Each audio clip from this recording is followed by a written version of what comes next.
तो आज हम बात कर लेते हैं, अगर आप फार्मर हो या फिर आप एग्रीकल्चर वर्क करते हो, कोई भी मतलब आपका फार्म से रिलेटेड काम है, तो आप फॉरेन में किसी भी कंट्री में ट्रैवल करना चाहते हो तो आपको क्या क्या डॉक्यूमेंट्स की नीड होगी और किस तरह से आपको मतलब अपने डॉक्यूमेंट्स तैयार करने हैं, इस चीज के ऊपर ये वीडियो रहेगी।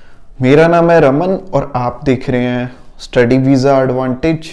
और अगर आपने ये चैनल अभी तक सब्सक्राइब नहीं किया है तो इस चैनल को सब्सक्राइब कर लीजिए और इसी तरह की वीडियोस आपको आगे भी मिलती रहेंगी। तो चलिए इस वीडियो को स्टार्ट करते हैं। तो अब मान लेते हैं कि आप चाहे शेनेगन में अप्लाई करोगे, चाहे कनाडा में करोगे, चाहे आपको मतलब न्यूजीलैंड ऑस्ट्रेलिया में अप्लाई करना, तो जितनी भी अच्छी कंट्रीज हैं जहाँ का वीज़ा अप्लाई होता है वहाँ के लिए मतलब हमें किन किन डॉक्यूमेंट्स की ज़रूरत होती है अगर हम फार्मिंग से रिलेटेड काम से जुड़े हुए हैं। तो बेसिकली जब हम ट्रैवलिंग के लिए देखते हैं तो ऑलमोस्ट जितनी भी अच्छी कंट्रीज हैं रिक्वायरमेंट करीबन सेम होती है। किसी का एक डॉक्यूमेंट ज़्यादा लगना होता है, एक का कम लगना होता है, बस इतना ही फर्क होता है। और जहां तक बात करें हम कि डॉक्यूमेंट्स में सबसे पहले आपको पासपोर्ट चाहिए होगा अपना। पासपोर्ट में 6 मंथ की वैलिडिटी होनी चाहिए एटलीस्ट। और इसके अलावा अगर हम बात करें जो सेकंड रिक्वायरमेंट आएगी आपको, वो रहेगी आपकी फोटोग्राफ। और फोटोग्राफ एक से ज़्यादा आपको देनी चाहिए वहाँ पे। अगर आपकी एक फ़ोटो ख़राब भी हो जाती है तो वो सेकंड वन यूज़ कर सकते हैं। तीसरी चीज़ रहेगी ITR।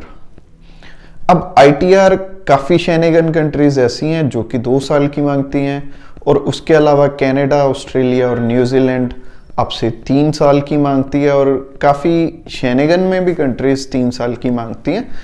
तो हमें कम से कम 3 साल की हमारे पास ITR हो तो बहुत अच्छी बात। तो अब बात करते हैं ITR और आप फार्मिंग से जुड़े हुए हो तो आपने देखा होगा कि फार्मिंग का जितना भी काम है वो टैक्स फ्री है। और ये चीज़ काफ़ी ज़्यादा फार्मर्स को पता नहीं होती कि टैक्स फ्री होने का मतलब ये नहीं है कि हमने ITR फिल नहीं करनी। हमने अपनी ITR फिल करनी है, हमने अपने आप को बल्कि एम्पावर करना है। कैसे करना है? अगर मान लो आप ITR नहीं फिल करते, आप गवर्नमेंट की जो इनकम का जो सोर्स है उसमें नहीं आते, चाहे आपकी इनकम 1 करोड़ रुपए है वो भी आपकी टैक्स फ्री होगी, क्योंकि फार्मिंग से रिलेटेड जितनी भी मतलब आपकी इनकम रहेगी वो टैक्स फ्री है। तो आपको ITR जरूर फिल करनी चाहिए। अगर पक्के में आपको कहीं भी कल कुछ भी दिखाना पड़ सकता है तो आप अपनी इनकम दिखा सकते हैं। और साथ में हमें J फॉर्म्स चाहिए होते हैं, मतलब J फॉर्म्स APMC जो मंडी होती हैं, जो मंडी सिस्टम बना हुआ है नॉर्थ साइड में, जैसे कि हरियाणा पंजाब में तो APMC मंडी हैं जिनके ऊपर अभी बहुत विवाद भी चले हुए हैं। और कुछ एक टाइम पहले ये जो 3 कानून थे, कृषि कानून, इन्हें भी मतलब सरकार की तरफ से वापस ले लिया गया। तो ये तो बहुत अच्छी एक पहल हुई है और इसके ऊपर भी हम एक वीडियो बनाएंगे और आपको मतलब हम अच्छे से बताएंगे उसमें कि मतलब किस तरह से ये आम आदमी की जेब काटने वाले कानून थे और एलैबोरेट करके हर एक चीज आपको इसमें बताएंगे। J फॉर्म्स के बाद बारी आती है, आपको अपना होटल बुक करवाना पड़ेगा, एयर टिकट बुकिंग करवानी पड़ेगी, ट्रैवल इंश्योरेंस लेना पड़ेगा।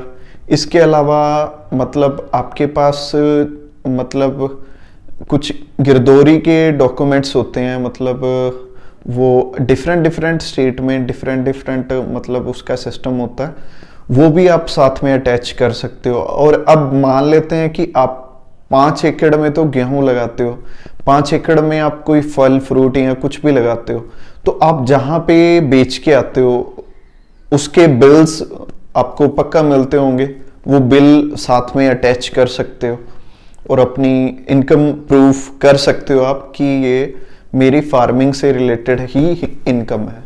तो अगर आपके पास नहीं भी है प्रूफ तो भी चलेगा। और इसके अलावा जो बैंक बैलेंस आपने मेंटेन करना है, आपने जितने का जे फॉर्म कटा होगा, जे फॉर्म वैसे तो मतलब ये डायरेक्ट ही है आजकल कि आपके अकाउंट में ही सबसे पहले पैसे जाते हैं। गवर्नमेंट कहती है कि अकाउंट में ही डालो। जितने भी मतलब ये मीडियोकर्स हैं, इनको हटाने के चक्कर जीरी या फिर गेहूं बिकती है, ये एपीएमसी मंडी के थ्रू हमें जो जे फॉर्म मिलता है और ये डायरेक्टली हमारे अकाउंट में ही जाते हैं। तो अच्छी बात है, ये चीज़ हम शो कर पाएंगे अपने अकाउंट में। अगर 6 मंथ पुरानी स्टेटमेंट देनी पड़ेगी तो हम अच्छे से शो कर पाएंगे कि हमारे यहाँ से इतनी इनकम है। और इसके अलावा हमें अपने डॉक्यूमेंट्स के पेपर्स लगाने चाहिए अगर आपके नाम पे कोई ज़मीन है। और एक्स्ट्रा आप अपना, अगर आपके नाम पे कोई एफडी है या फिर आपके नाम पे कोई भी ऐसी चीज़ है, म्यूचुअल फंड है या फिर आपकी जो आपने एलआईसी पॉलिसीज कोई भी करवा रखी हो, कोई इन्वेस्टमेंट करवा रखी हो, तो वो सारी चीज़ें हमें इसमें साथ में अटैच करनी है। तो इससे क्या होगा कि हमारा जो वीज़ा सक्सेस रेशियो है वो बढ़ जाएगी। तो इस तरह से आप अप्लाई कर सकते हो किसी भी कंट्री का वीज़ा। बस थोड़ी थोड़ी सी, जैसे कि मैंने आपको बताया कि आईटीआर्स में और बैंक स्टेटमेंट कोई 3 मंथ की मांगता है, कुछ 6 मंथ की मांगता है। इस तरह से अलग अलग है कंट्रीज की। अदरवाइज आपको कोई टेंशन लेने की जरूरत नहीं है। और मतलब मैं फार्मर्स को एक और चीज कहना चाहूंगा कि अपने आप को कभी भी छोटा मत समझा करो। मतलब मैंने बहुत सारी कॉल्स अटेंड की हैं, एक 10-10 एकड़ वाला भी किसान कहता कि हम तो गरीब आदमी हैं, हम कैसे जाएंगे बाहर। एम्बेसी है, एम्बेसी की नजरों में आप हीरो हो। चाहे यहाँ पे इंडिया में हमें प्रेफरेंस कम मिलती है कि यहाँ पे मतलब अगर फार्मर्स पिज़्ज़े खा रहे हैं, वहां पे जो अपना आंदोलन चल रहा था, जो वहां पे अगर कोई पिज़्ज़ा खा रहा था या फिर कुछ अच्छी चीजें बादाम वदूम मिल रहे थे, तो मतलब यहाँ के लोगों को प्रॉब्लम हो जाती है किसानों से। एक्चुअल में ये सोसाइटी हमारी ही बनाई हुई है। मेरे को पता है काफी सारी प्रॉब्लम है इस सोसाइटी में, बट अगर हम एक फॉरेनर के पॉइंट ऑफ व्यू से देखें तो वो हमें मतलब एक अच्छा वेलकमिंग सा मतलब नोट देते हैं और फार्मर्स की वो बहुत रिस्पेक्ट करते हैं। क्योंकि फार्मर्स के बिना मतलब हमारा जो सर्कल है, हमारा जो काम है, नहीं चल सकता। क्योंकि 3 चीजें जो सबसे ज्यादा जरूरी होती हैं, रोटी, कपड़ा और मकान। मकान के बिना चल सकता है और कपड़े के बिना भी, अगर कपड़े भी कम हो हमारे पास अपनी जरूरत के से भी कम हो, 1-2 जोड़ी कपड़ा हो फिर भी चल सकता है, बट हमारा फूड के बिना नहीं चल सकता। तो इसी तरह से मतलब मैं आज की वीडियो को एंड करूंगा। अगर आप किसान हो तो बिल्कुल मतलब डाउन फील मत किया करो, प्राउड फील किया करो और ऐसा मत समझा करो कि हम किसी भी कंट्री में घूमने नहीं जा सकते। आप जा सकते हो, आप बिल्कुल जा सकते हो। और अगर आप नहीं जा सकते तो फिर कोई भी नहीं जा सकता। और बस हमें थोड़ा सा ना बैलेंस मेंटेन करके चलने की जरूरत पड़ती है। वो आप पहले से जो आपने पैसे, अगर हो सकता है कि पैसे तो सबके पास होते हैं, हम कैश में रखते हैं बस, और कैश का पैसा हम शो नहीं कर पाते किसी भी वे में।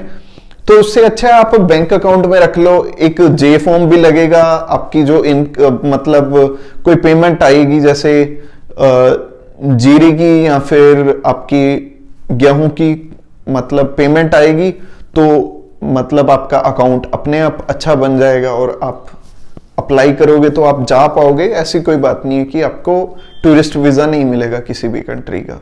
Thanks a lot for watching this video till the end, और आपको सल्यूट है हमारी तरफ से भी।